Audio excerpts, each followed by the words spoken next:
going on, golf fans? It's your boy Gsluke here with our round 3 live stream for the Baycurrent Classic. Going to get you ready for all of your exposure with a look at the DFS slate and what we're expecting for Saturday. We'll talk through some pick 'em props as well on sites like Underdog and Prize Picks. Any questions that you've got for me in the chat, all to get ready for moving day.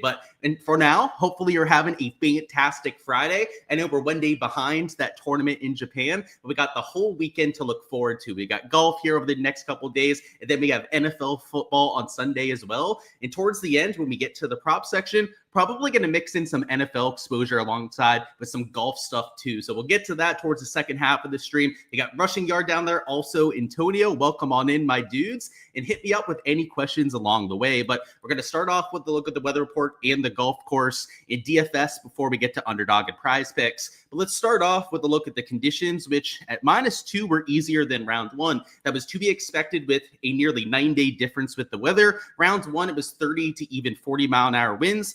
Last night or today, depending on how you want to look at it, ended up playing nearly completely calm. You saw -2 scoring average, birdie average of 4.5 per round. It was over a birdie difference from round 1 to round 2, and the bogey difference was also over a bogey difference, which is what we are calling for if you guys saw that live stream yesterday. But for round 3, it looks like it's going to be split down the middle, because when we take a look at the forecast for Saturday, it's calling for rain at sporadic points during the tournament and also quite a bit more wind. And this is probably the most favorable of all the forecasts that I've seen on here. But if we go to the GFS model, you'll see that there's even more wind that they're calling for, that same kind of annoying continuous rain throughout the entire day.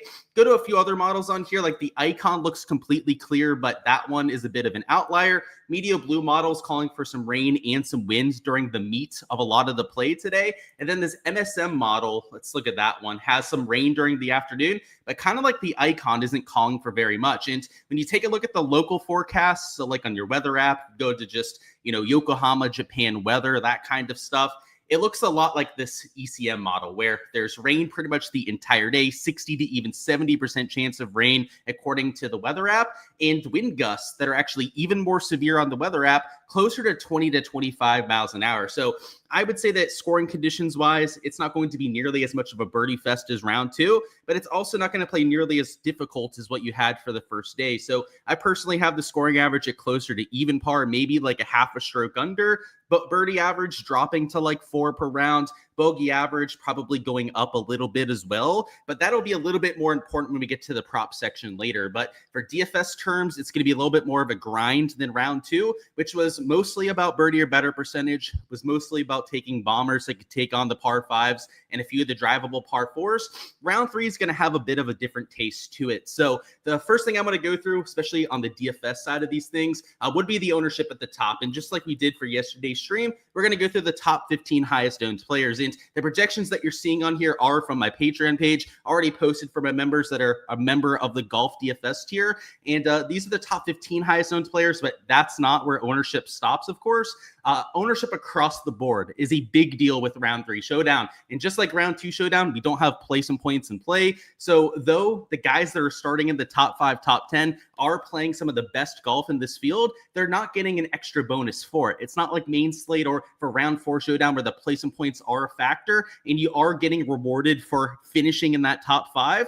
That's nonsense for round 2 and 3 showdown. So you'll notice when you take a look at the ownership towards the left that a lot of these top owned players are the players that you're seeing in that top 10. For example, Grazerman, who's in first place, he's 20% owned at only $8,600. A few of the other 8K poppers like a Garrett Kigo, a Christian Bezainhout, or a Rico Hoey down here at $8,100. The reason why these players are the ones that are getting a lot more steam than the other guys around them are because of how they played the first couple rounds. And while there might be a little bit of credence to giving those guys a bump, in fact, I do so in my modeling and in my projections, it's not a big enough difference in projection to substantiate them being 1.5, 2 to even 3 times higher owned than some of the other players around them. So that's why the ownership projections are so important and why we harp on them so much when we're playing on golf. And golf is probably the sport where you want to lean into the ownership even more than other ones because it's the most volatile. It's the most hard to predict sport of all the major sports that people play DFS for. So if you're finding yourself playing a lot of 10, 15, 20 percenters in 4, maybe even 5 spots in a DFS lineup, then check yourself because that is way too much chalk to be using even in some of the single entries or smaller field stuff that you're entering, it's just a sport where you're not going to see 5-6 pieces of chalk hitting together very often. More conservatively, or more often, probably closer to like 1 or 2 pieces of chalk that are hitting per slate. So keep that in mind with some of these players that you're seeing towards the top here. But let's go through a few other notable players with the ownership. First and foremost, Xander, still your highest owned player. He's at -8, close to the lead, so you would kind of expect that. And Alex Noren in the 10K range is also getting quite a bit of attention at that -8 score. But Kevin Roy at $7,500, he's just a little bit under 15% ownership. Echeverria had that nuke round in round 2, did take advantage of that in some of my showdown lineups. He's only $7,300 and also about 14% owned. And then who else? I guess Kevin Yu, Thor Bjornsson, like they don't really stand out too much with the ownership, but they're just getting it because of their price tag. People are going to spend most of their salary in most cases. So you're going to see these guys by default an extra 5 to even 7% higher owns than they probably should be. But it's mostly those 7-8K options that we just went through that are the ones that you have to be really careful about. But like I was saying, the ownership doesn't just stop there. On my Patreon page, I have every single player that's teeing it up projected. So if you want to see my player pool, my projections for every single player, all of that to use for your round 3 process, make sure to join my Patreon page under the Golf DFS tier. There's a link down below in the description of this stream to check it out, whether you're on the live stream or watching this as a replay after the fact. And unlike the other DFS sites out there, it doesn't cost you an arm and a leg. It's $15 a month to join the Golf DFS tier. Gives you access to all the showdown slates and all the main slates that I cover here on the channel.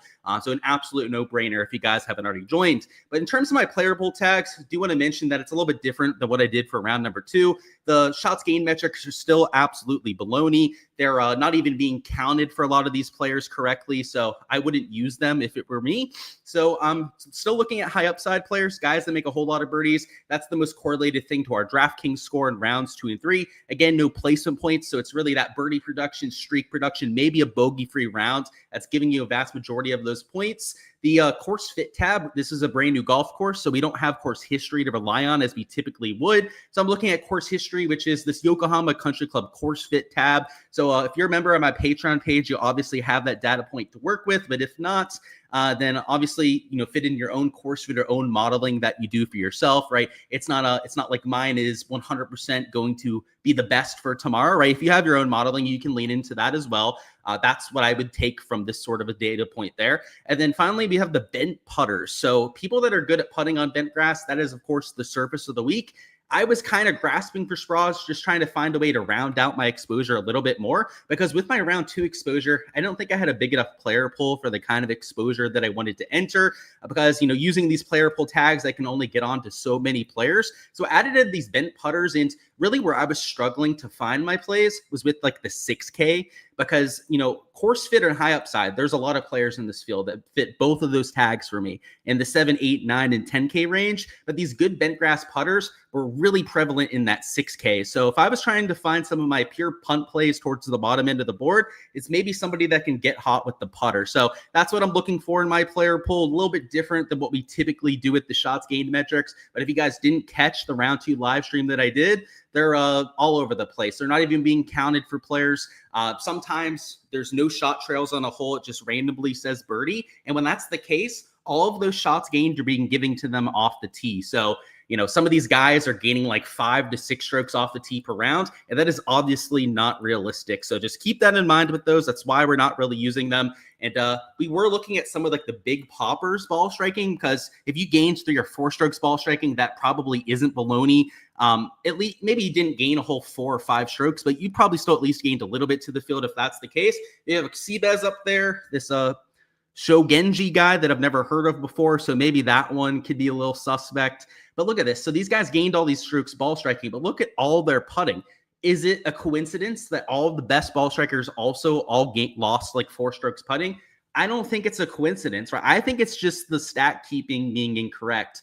And what did these guys shoot? I know Seabez had a really good round. So Seabez shot -3. I just want to look at the other 2. What did this guy shoot? This guy shot even par. So that's kind of sketchy. And then, Patrick Rogers shot -1, which was worse than an average round. I don't know if I would count on these whatsoever. In fact, I didn't in my process. You can maybe look at them with some of these top end poppers, like these guys that gained a whole bunch of strokes putting. Like, look at that. Camilo gained almost 8 strokes putting in a single round. It's hard to believe that that actually happened. Keith Mitchell, who's notoriously a terrible putter, he allegedly gained 6.4 shots gained putting last night. Just there's a reason why it's not a big part of my process here. So I guess something to keep in the back of your mind. And let's catch up on what we got going on, chat. What's going on? Carolina Reaper said happy Scooball Day. I'm assuming that's a baseball reference. So let's go. We got Go Collect in chat as well. He said, yeah, Camilo apparently gained 7 strokes putting. It's yeah, sure, right? We'll give the wink on that one. Allegedly, right, gaining 7 strokes putting. He said he truly wanted to believe that he did that.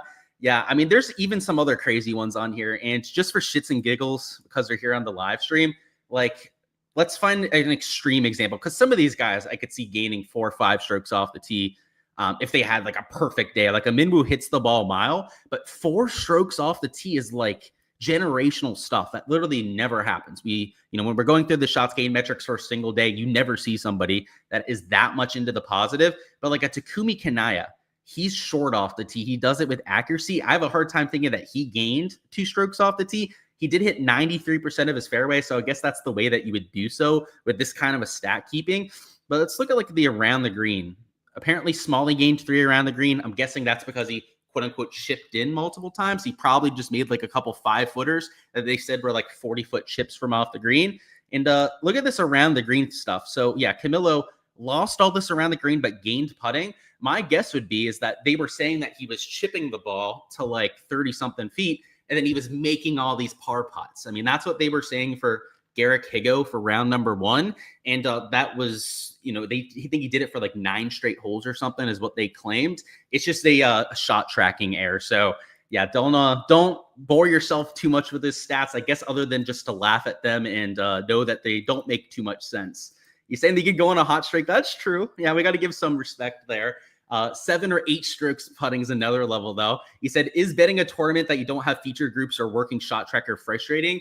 Yeah, I mean, I'm not even watching, essentially. I mean, I'll have the broadcast on the side when I'm playing video games at night. That's typically what I do. I hang out with some of my buddies on Discord. We'll play Counter-Strike. I'm playing the new FC 26, Madden, the new Madden, whatnot.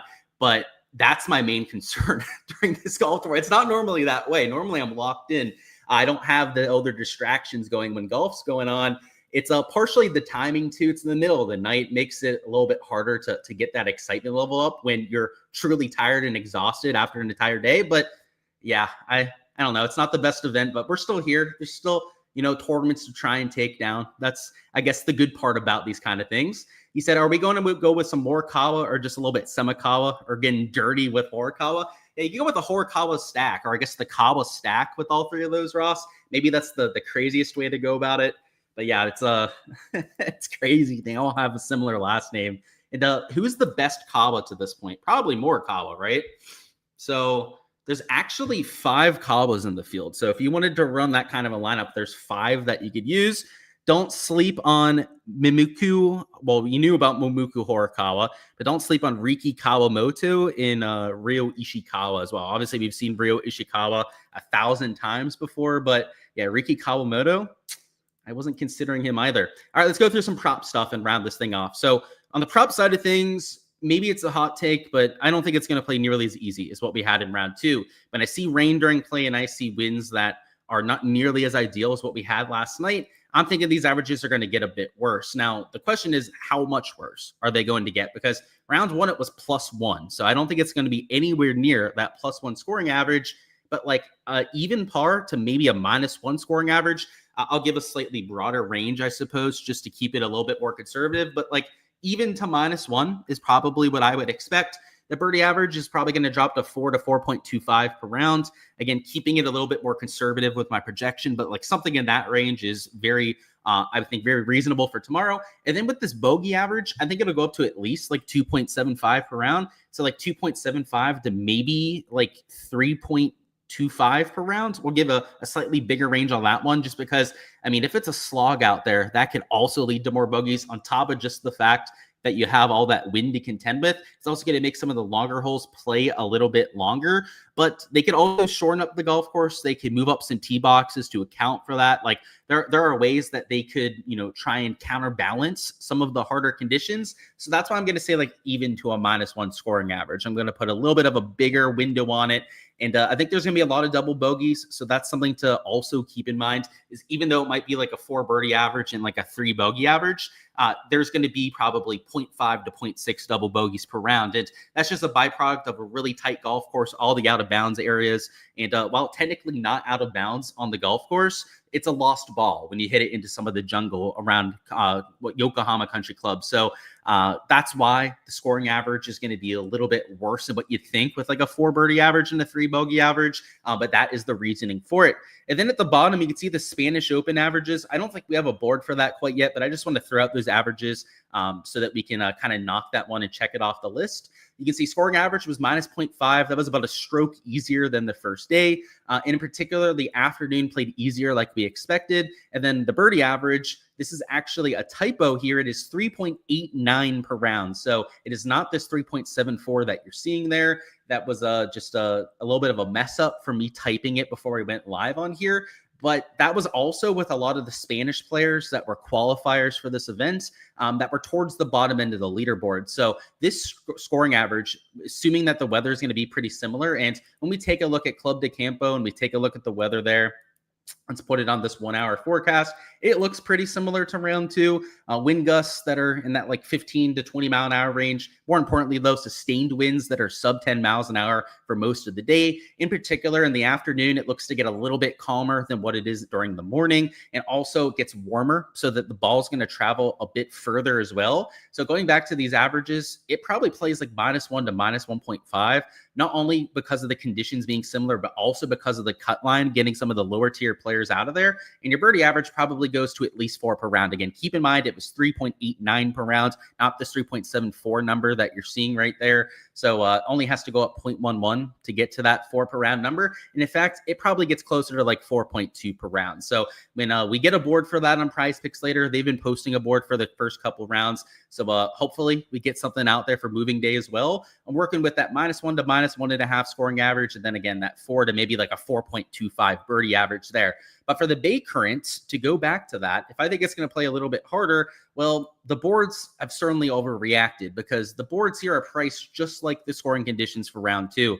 They don't think that's going to be a massive factor with the weather, but a lot of the local forecasts, a lot of the forecasts that we showed you there before are calling for the exact opposite. So what we're going to do here is we're going to take a PGA mixed with an NFL slip. And that's what I posted for my Patreon members on this, because if you take 2 fades together, and I'm just going to pick 2 random fades for this, just to show you what the payout looks like. And I'm going to do ones without a multiplier so that we can do it this way. Where's a birdie line that we can take without a multiplier? Here's another one over here.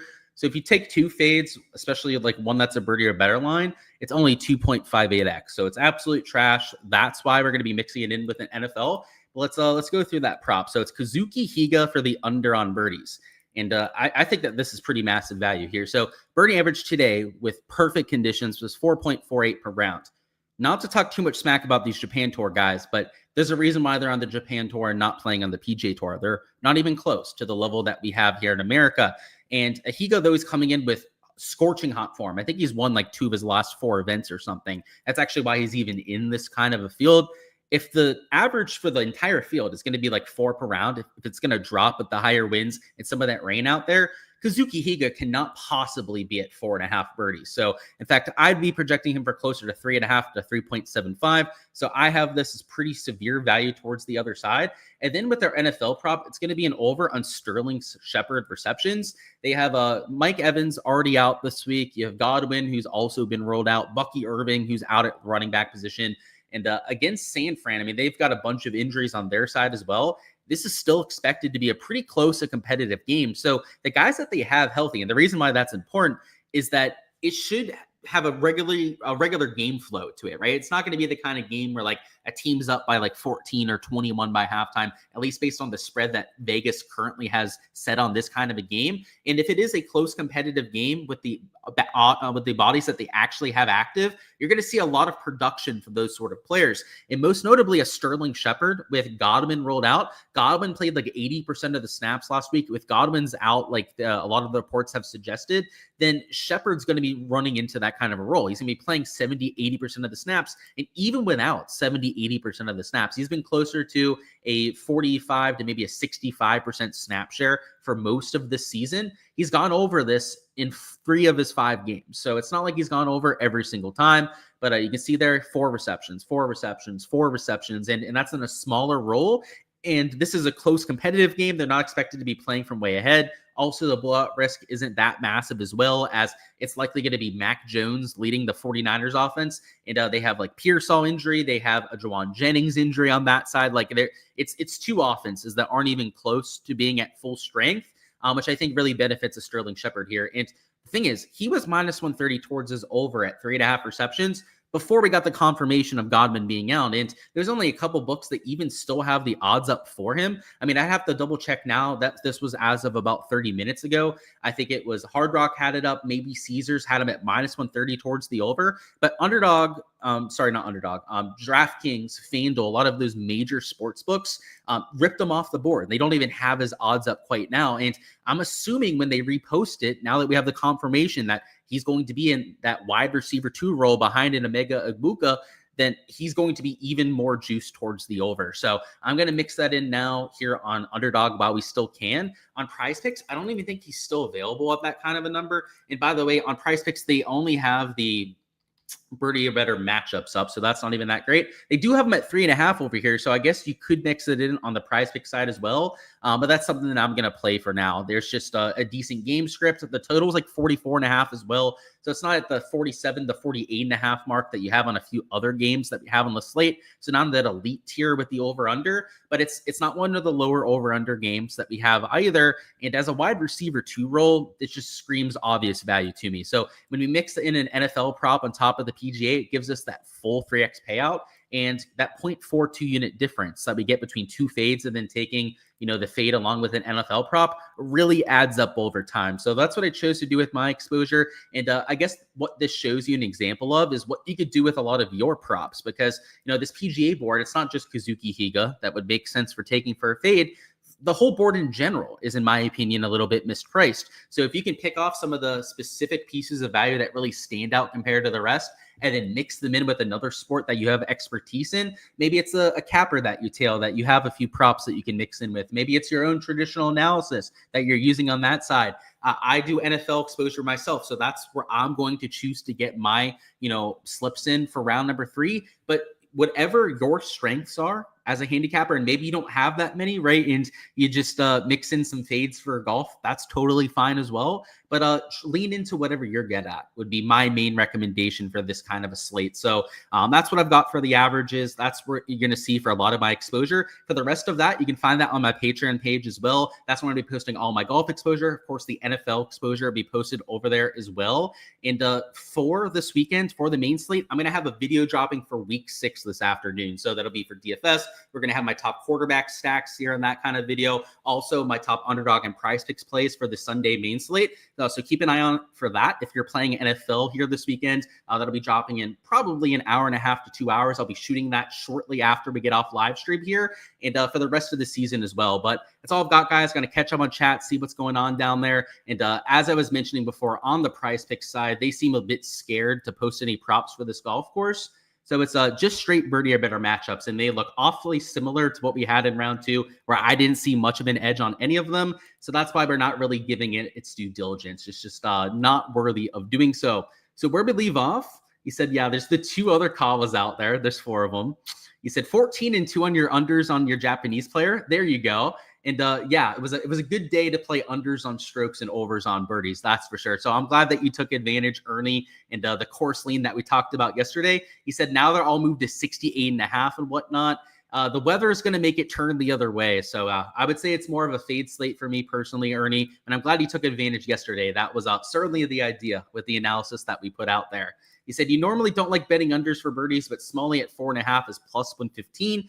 So there are actually a few other players, Antonio, that might make a little bit more sense than Smalley. Smalley's, at least to my memory, a top 50 birdie maker on tour. I'd have to double check where he's ranking currently, but a half decent birdie maker at least. There are a few other guys that are plus money towards the under on books that are below average birdie makers, or maybe average birdie makers on the PGA Tour. And if I think that average is going to drop to 4 to maybe 4.25 per round, there's definitely value on some of those plus money numbers. So speaking of, I know we're only going over that one slip here together, and there's going to be more exposure that I'm entering. Right? The game plan is some fades. So I think whether it's over on strokes, unders on birdies, a lot of that would make sense.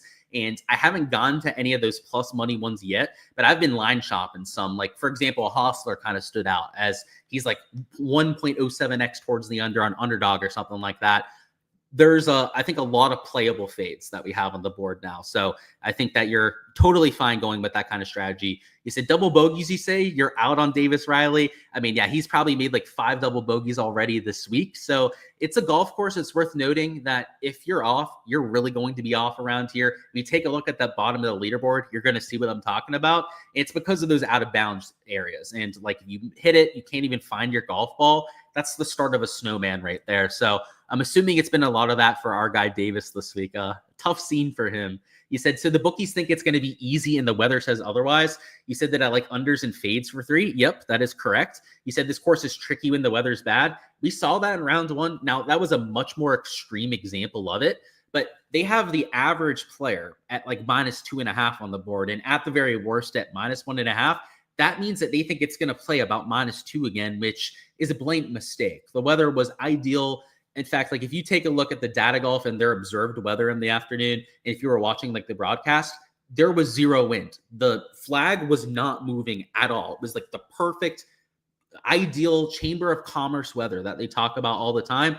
Tomorrow, at least if the forecast holds up, it's going to be rainy and windy. And even if it's just windy and not a whole lot of rain out there, even that's worse than what they had for today. So yeah, I think the value is on that fade side, but I don't think you can do it indiscriminately. I think that you want to be choosy about who you're fading, find players that are average to below average in that specific category and exploit it that way. Because, you know, the issue is, at least on a prop site like Underdog and Prize Picks, is that you're eating like -130, -140 juice and all these props. That's the inherent juice that you're eating with the payouts that they're giving you. You have to overcome that with enough value to substantiate it, right? And the conditions lean alone might not be enough to do so. That's why I kind of warn against that. But if you're choosy about it and you find players that are really, really good fades in that specific category, then you can overcome that sort of a juice there. So that's what I do personally. And yeah, that's the way I'm leaning on this for sure. He said, what are my thoughts on Higo for round 3? He's been playing some great golf. Yeah, we're, really glad to take advantage of that today. We faded him round 1 and took advantage of that there. So I've been the Higo whisperer, I suppose, over the first couple rounds. In general, I'll give you my general thoughts over the last couple months. He seems like he's raised his floor. I think that's what we've really seen from Higo. He's always been a high upside player. On the DP World Tour, before he ever made his first PGA Tour start, he won 2 of his 3 starts on that side. He went win, I think top 5, and then win. And then he got a sponsor exemption at the Palmetto Championship, and then he won that right off the bat. So he's the kind of guy, when he's playing well, he chains it together, goes super low. I love him for Showdown because of that, and I love him for large field GPPs and DFS because of that as well. But from the prop angle, I like to take him for birdie props because of that volatility, because he can make big numbers. He can eject, hit the ball into the jungle at times. So I think if you're going to go with a positive stance play on him, you do it with a birdie line, something where you get protected from some of those really big misses. But in DFS, you don't really have to worry about that all that much. And that's why I absolutely love him in those formats. He said, appreciate my time and info. Good luck. Of course, Antonio. And yeah, I think that's all I've got here, guys. So best of luck with everything that you guys are going with for round number 3. Check out the Patreon page for all the content I was mentioning before, all the Underdog and Prize Pick slips that I enter, any matchups that I take on the sports books will also be posted over there, as well as the spreadsheet that I was showing you guys before. That, of course, is for DFS on Draftkings for round 3 showdown. It's got my player poll. Every single player has the tag telling you why I'm using them. They're either a high upside player, a course fit, or a good bent grass putter. And of course, all the projections for the rest of the field. But let's go out there, make this moving day a good one, and have ourselves a good start to this weekend.